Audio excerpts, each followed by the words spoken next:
Assalomu alaykum qadri baland obunachilarimiz. E'tiborimizdan chetda qolgan o'yin haqida gapirib o'tmoqchiman. Bugun Shotlandiya Daniyaga qarshi o'yin o'ynadi va bu o'yin ajoyib bo'lib o'tdi. O'yinning 3-daqiqasida Scott McTominay ajoyib gol yozdirib qo'ydi o'z hisobiga va bu faoliyati davomidagi eng chiroyli gol bo'ldi azizlar.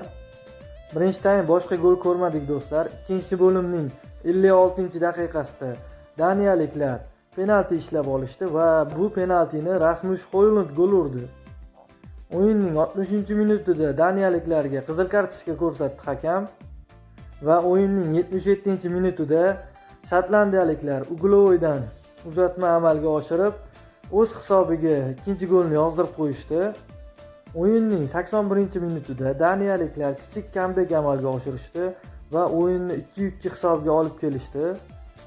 Va so'nggi minutlarda azizlar o'yin yonib ketdi do'stlar.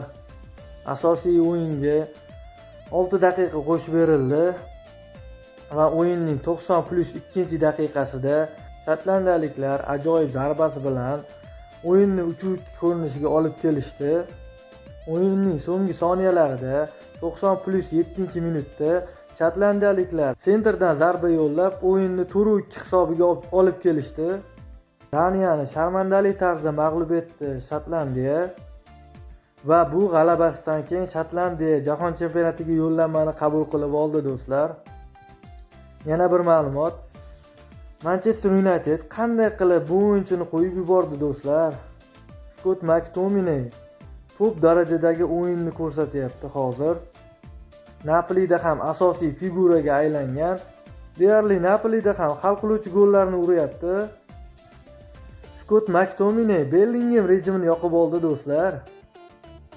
Sizlarga beradigan ma'lumotlarimiz shulardan iborat edi. Bizni kuzatishda davom eting.